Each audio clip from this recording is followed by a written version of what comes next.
ஆணுக்கு விந்தணுக்களை நல்லா கூட்டுறதுக்கும், உடலுறவில் நல்ல ஒரு நீடித்த இன்பம் வரணும் அப்படின்னு நினைக்கிறவங்க, கீரை முதல்ல நல்லா எடுத்துக்கணும்.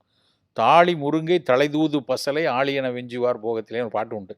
நெய்வார் துண்ணில்னு ஒரு பாட்டு, முழு பாட்டு. தாளி முருங்கை நாளி நன்முருங்கை தலைதூது பசலை.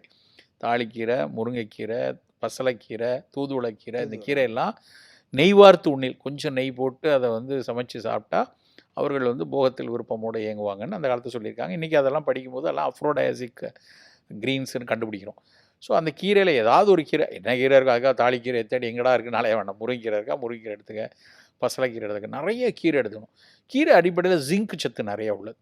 ஜிங்க் நிறையா இருந்ததுன்னா ஸ்பெர்மடோஜெனிசிஸ்க்கு நல்லாயிருக்கும். அதுதான் அதில் உடைய லாஜிக். அதை எடுத்துக்கணும். ஃபிஷ்ஷு நல்லா எடுத்துக்கணும்.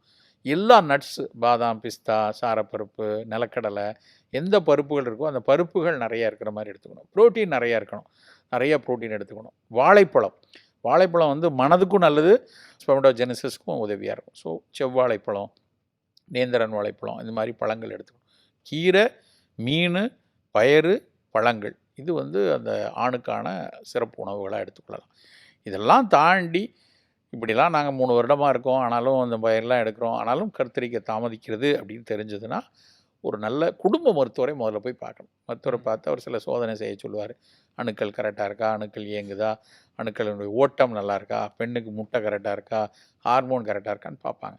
அதுக்கப்புறம் அதில் ஒரு பிழை இருப்பதாக தெரிந்தால் அவங்க ஒரு மகளிர் மருத்துவரையோ இல்லை ஆண்ட்ராலஜிஸ்ட்டோ பார்த்து அதுக்கான ஒரு சிகிச்சை போகலாம். சித்த மருத்துவம், ஆயுர்வேதம், இது மாதிரி மரபு மருத்துவர்கள் நாங்கள் வந்து அதில் இந்த குறிப்புகள் என்ன க்ளூ இருக்கோ அதை வைத்து இந்த அணுக்களை கூட்டுவதுக்குன்னு சில மூலிகைகள் இருக்குது, கருமுட்டைக்குன்னு சில மூலிகைகள் இருக்குது.